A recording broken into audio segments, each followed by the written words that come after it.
Assalamu alaikum, je suis Papa Alla, le chargé de la pédagogie du programme de formation des candidats au CREM, donc une initiative de la section communale de Pastef Thiès Nord. Voilà, donc depuis quelques semaines, donc, nous avons fait des écoles annexes, écoles élémentaires, donc de dispenser des cours de formation pour les candidats. Donc, comme nous le c'est un besoin. Parce que candidat yu bare bari su examen bi jubsee concours bi dañuy dem fay xaalis donc c'était pas évident yombul woon parce que temps bi dafa bariwul woon te il fallait vraiment trouver un moyen nécessaire boo xam ne moo leen accompagner donc sunu candidat yi. Voilà, donc après une réunion de coordination donc avec aussi une très bonne planification on a pu relever donc l'ensemble des contenus yi nga xam ne dañ ko soxla jour concours bi donc pour mën a accompagner vraiment nos candidats. Voilà, donc loolu laa ko wax sànq donc on a fait une réunion de coordination. On a relevé l'ensemble des contenus qui vont permettre examen xale bi mën a am bagage suffisant donc pour réussir le concours bi donc yooyu la ñu relevé. Maintenant l'autre défi c'était de le déployer sur le terrain donc grâce vraiment à l'engagement des enseignants et la passion bi nga xam ne moom la ñu doon demee ci cours yi donc ils ont vraiment réussi donc ce pari parce que l'ensemble des contenus yi nga xam ne moo nekkoon suñu emploi temps fexe nañ ba jàngale ko. Donc une initiative de la section Pastef Thiès Nord donc pour accompagner ces candidats donc vers leur réussite. Donc, vous me permettez d'abord de remercier l'équipe pédagogique qui a vraiment contribué à la réalisation donc, de cette initiative. Donc, après une réunion de coordination et une très bonne planification, on a pu relever l'ensemble des contenus donc, nécessaires donc, pour accompagner les candidats. Ce n'était pas évident parce que le temps nous est compté, on n'avait pas beaucoup de temps. Mais grâce à leur engagement et leur détermination, donc on a pu vraiment faire le tour de l'ensemble des contenus qu'on s'est fixés au début, vraiment pour une bonne préparation de nos candidats et un meilleur accompagnement. Ok, donc c'est Zeynel Abidin Mohamed Fall, responsable de l'organisation par rapport au cours gratuit de CREM organisé par Pastef Thiès Nord. Ginnaaw bi nga xam ne politique c'est l'art de bien gérer la cité. Ak suñu leader politique muy le président Ousmane Sonko lim ñu jàngal moom mooy bala ngaa xool lan la sa réew defal xoolal yow lan nga defal sa réew sur ce ci lañ accepté gérer tout ce qui est organisation par rapport à ces cours ñu jël ko ak plein d'engagement amoon comme mission la propreté de l'école ak tout ce qui est logistique bi nga xamante ne day permettre élèves yi daal di def seeni cours ci ay conditions yu mucc ayib prof aussi joxe seen cours ci ay conditions yu mucc ayib. Nous avons avec tous les éléments de la JPS à leur tête M. Aliou Mbodj ak Cheikh Maguette Kagne par rapport à élèves par rapport ak seen inscription yi nga xamante ne doon nañ ko def blocage yi nga xamante doon nañ ko am ak lépp lu nga xamante ne rek ñoom soxla woon nañ ko pour cours yi daal di déroulé wu bu baax. Donc ñu ngi remercier ñëpp di remercier aussi tous nos partenaires surtout le parrain notre coordonnateur M. Birame Souleye Diop bi nga xamante ni aidé nañ ci bari par rapport à tout ce qui concerne l'organisation, à tout ce qui concerne la logistique, etc. Donc merci beaucoup. Oui, on a suffisamment de professeurs. Jusqu'à chaque classe rek doon nañ am au début jusqu'à 3 professeurs. De ce fait daa am sax ñu nga xamante ne dañ doon dem par paire par classe am ñoo xam dañ doon xaar suñ xaaree su ñeneen ñi génnee ñeneen remplacer leen noonu la doon demee. Parfois aussi su amee professeur boo xam daa am empêchement dina am au moins ko nga xamante ne moo ngi fi chaque jour pour accompagner ko. Non amuñu woon problème salle de classe parce que élèves yi ñëw nañ bañ ñëwee tamit xool nañ effectif bi nga xamante ne am nañ ko xool nan lañ koy organiser ci classe yi ba nga xamante ne dañuy am jàng bu nga xam ne jàng de qualité lay doon te loolu réussir nañ ko alhamdulilah.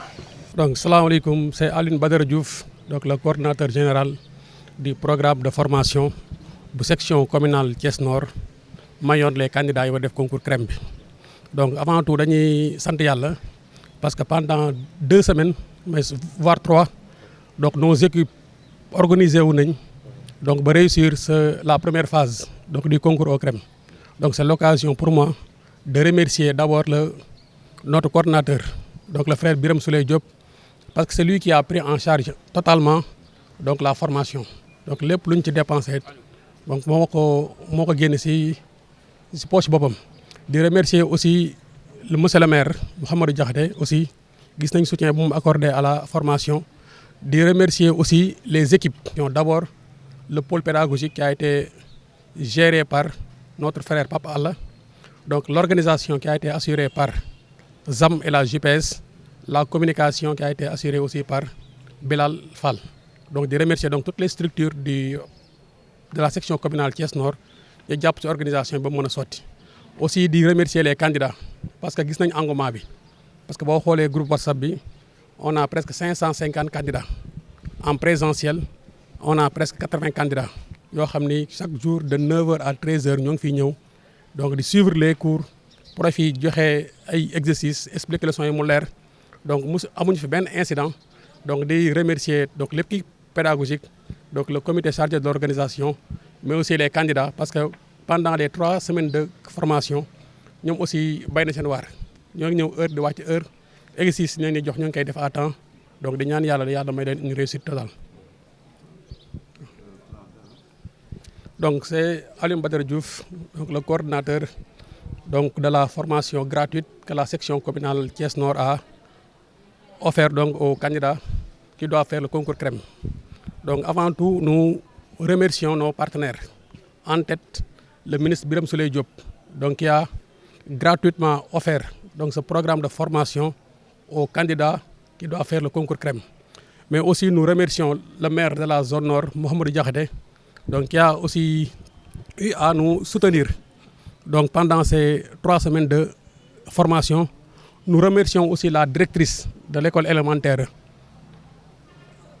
Annexe Malick Sy, donc qui a mis à notre disposition pendant ces 3 semaines de formation donc l'école.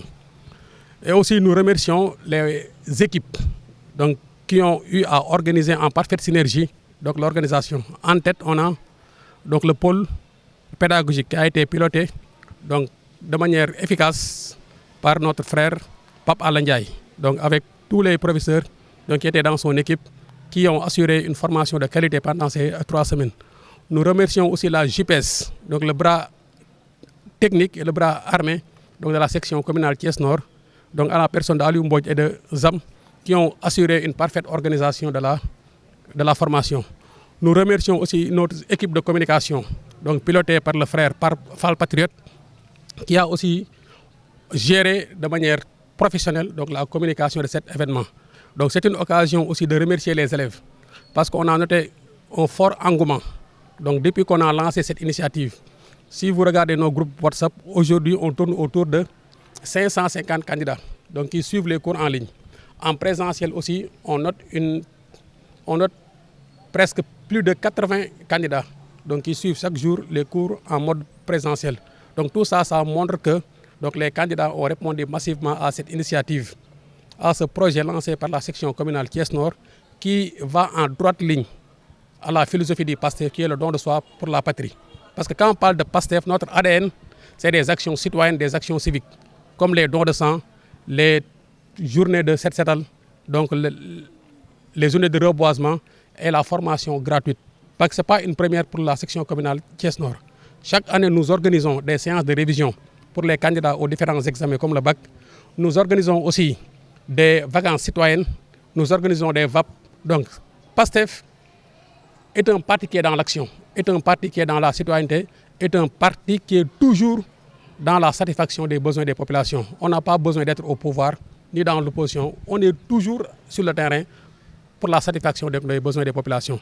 Donc c'est dans ce sens qu'on souhaite une parfaite réussite de cette initiative. Comme ça, on pourra se projeter dans l'avenir. Donc parce que les autres concours aussi, on a l'intention aussi d'accompagner d'autres candidats à d'autres concours. Donc comme l'ENA, l'inspectorat, c'est ça l'esprit du PASTEF, c'est ça PASTEF Thiès Nord, c'est ça aussi le chemin que notre coordinateur Birame Souleye a tracé et nous marchons derrière ces pas pour la satisfaction des besoins de la population. Donc c'est aussi l'occasion donc de remercier le MONEP parce qu'on sait qu'on est en période de vacances scolaires. Donc les enseignants ont sacrifié leur temps de repos donc pour venir donner leur savoir, leurs compétences et leur expérience donc à ces élèves. Donc c'est l'occasion donc de remercier donc à vive voix donc le mouvement des enseignants patriotiques de la section communale Thiès Nord. Donc doyen Meni, doyen Sey, donc doyen Si et tous les autres collègues. Donc nous les remercier moi parce que chaque jour nga ñëw fi danaka de 8h à 14h. L'après-midi aussi bu ñu démé sen kër yi ñoo ngi assurer la formation en mode en ligne. Donc c'est l'occasion donc aussi pour les remercier. Parce que bu li soté rek en très grande partie c'est grâce au MONEP donc leen sant leen gërëm. Bonjour, asalaamaaleykum man maa ngi tudd Omar Seck di candidat au concours de recrutement des élèves maîtres.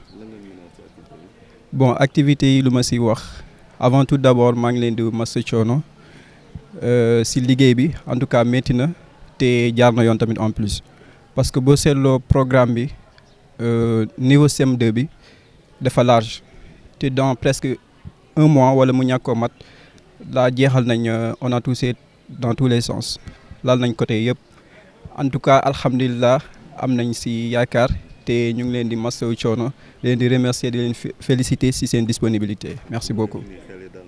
xel yi dal waaw xel yi dal na en tout cas lu des ñu ngi ko bàyyee si loxo yàlla l'essentiel a été fait. candidat yi ñu gën a focus xam ne que affaire yi jeex na ba pare li si des maanaam concentration ak gëm seeni bopp xam ne que lépp joxe nañ ko si biir classe yi donc si ñun la des merci.